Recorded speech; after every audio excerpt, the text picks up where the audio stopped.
ഇന്നത്തെ നമ്മുടെ റെസിപ്പി റാഗിയും ശർക്കരയും തേങ്ങാപ്പാലും ഒക്കെ ചേർത്ത് ചെയ്തെടുക്കാൻ പറ്റിയ അടിപൊളി ഒരു ഡ്രിങ്കിൻ്റെ റെസിപ്പിയാണ്. വളരെയധികം ഹെൽത്തി ആയിട്ടുള്ളൊരു ഡ്രിങ്കാണിത്. ഡയറ്റ് ചെയ്യുന്നവർക്കൊക്കെ ട്രൈ ചെയ്ത് നോക്കാൻ പറ്റിയ നല്ലൊരു ഡ്രിങ്കാണ്. അപ്പോൾ എങ്ങനെയാണെന്ന് നോക്കാം. ഒരു ഗ്ലാസ്സിലേക്ക് ഒരു അര ഗ്ലാസ് വെള്ളം എടുത്തിട്ടുണ്ട്. ഇതിലേക്ക് നമുക്ക് 3 ടേബിൾ സ്പൂൺ റാഗിപ്പൊടിയാണ് ചേർത്ത് കൊടുത്തിരിക്കുന്നത്. ഇത് നമുക്ക് ഈ ഒരു വെള്ളത്തിൽ നന്നായി ഒന്ന് മിക്സ് ചെയ്തെടുക്കണം. മിക്സ് ചെയ്ത റാഗിപ്പൊടി മറ്റൊരു ചരുവത്തിലേക്ക് ആക്കുന്നുണ്ട്. ഇനി അതോടൊപ്പം അര ഗ്ലാസ് വെള്ളം കൂടി ചേർത്ത് കൊടുക്കുന്നുണ്ട്. ഇപ്പം നമ്മൾ ടോട്ടൽ 1 ഗ്ലാസ് വെള്ളത്തിലാണ് ഇതിപ്പം വെച്ചിരിക്കുന്നത്. ഇനി സ്റ്റൗ ഓണാക്കി തീ അങ്ങ് സിമ്മിലിട്ടതിന് ശേഷം ചെറുതായി ഇളക്കി കൊടുത്ത് ഇതൊന്ന് കുറുക്കിയെടുക്കാം. തീ കൂട്ടിയിട്ട് കഴിഞ്ഞാൽ നമ്മുടെ ഈ റാഗി പെട്ടെന്ന് കട്ട പിടിക്കാൻ ചാൻസ് ഉണ്ട്. അതുകൊണ്ടാണ് തീ കുറച്ചിട്ട് ചെയ്യുന്നതാണ് നല്ലത്. ഇനി ഇതിലേക്ക് നമുക്ക് ഈ ഒരു പരുവാകുമ്പോൾ അര ഗ്ലാസ് ശർക്കര പാനിയാക്കിയത് ചേർത്ത് കൊടുക്കുന്നുണ്ട്. നമ്മൾ കുറച്ച് ഹെൽത്തി ആയിട്ട് ചെയ്യുന്നതുകൊണ്ടാണ് ശർക്കര ഉപയോഗിക്കുന്നത്. അതല്ലെങ്കിൽ ഇതിലേക്ക് പഞ്ചസാര ചേർത്ത് കൊടുത്താലും മതി. ശർക്കരയിൽ നമ്മുടെ റാഗി ഒന്നും കൂടി ഒന്ന് കുറുകി വരുമ്പോൾ ഒരു 3 സ്പൂൺ തേങ്ങ തിരുങ്ങിയത് ഇതിലേക്ക് ചേർത്ത് കൊടുക്കുന്നുണ്ട്.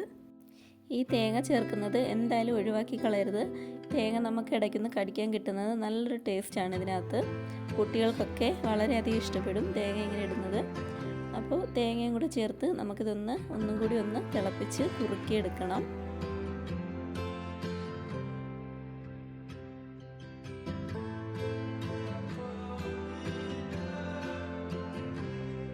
ഈ ഒരു സമയത്ത് നമുക്കിതിലേക്ക് കുറച്ച് ഏലക്ക പൊടിച്ചതും കൂടി ചേർത്ത് കൊടുക്കുന്നുണ്ട്. നല്ലൊരു ഫ്ലേവർ കിട്ടും അത്. ഇനി ഇതിലേക്ക് അവസാനമായിട്ട് നമ്മുടെ തേങ്ങാപ്പാൽ, നല്ല കട്ടിക്കുള്ള തേങ്ങാപ്പാലാണ് ചേർത്ത് കൊടുത്തിരിക്കുന്നത്. ഒരു അരമുറി തേങ്ങയുടെ പാൽ ഇതിലേക്ക് ചേർത്ത് കൊടുക്കാം. തേങ്ങാപ്പാൽ ഒഴിച്ചതിന് ശേഷം നമുക്ക് പിന്നെ അധികം തിളപ്പിക്കേണ്ട ആവശ്യമില്ല.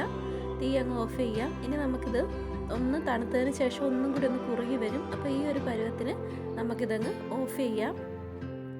ഇനി ഇതിലേക്ക് അണ്ടിപ്പരിപ്പോ മുന്തിരിയോ ഒക്കെ ഇടണമെന്നുള്ളവർ നെയ്യിൽ വറുത്ത് ഇടാവുന്നതാണ്.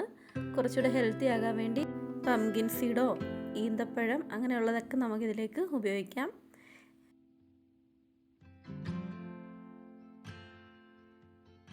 അപ്പോൾ ഞാൻ ഗ്ലാസ്സിലേക്ക് ഒഴിച്ചു കൊടുത്തിട്ടുണ്ട്. ഇനി അതിലേക്ക് കുറച്ച് അണ്ടിപ്പരിപ്പ് ഒന്ന് ക്രഷ് ചെയ്തത് ഇട്ട് കൊടുക്കുന്നുണ്ട്.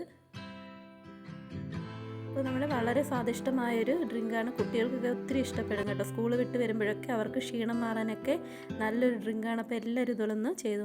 കുട്ടികൾക്കൊക്കെ കൊടുക്കുമ്പോൾ ഫ്രിഡ്ജിൽ വെച്ച് തണുപ്പിച്ച് കൊടുത്താൽ കുറച്ചുകൂടെ ടേസ്റ്റ് കൂടും. ചൂട് കാലമൊക്കെ ആണെങ്കിൽ അങ്ങനെ തണുപ്പിച്ചും കുടിക്കാൻ പറ്റും. അപ്പോൾ ഇത്രയേ ഉള്ളൂ. പുതിയൊരു വീഡിയോ ആയിട്ട് വീണ്ടും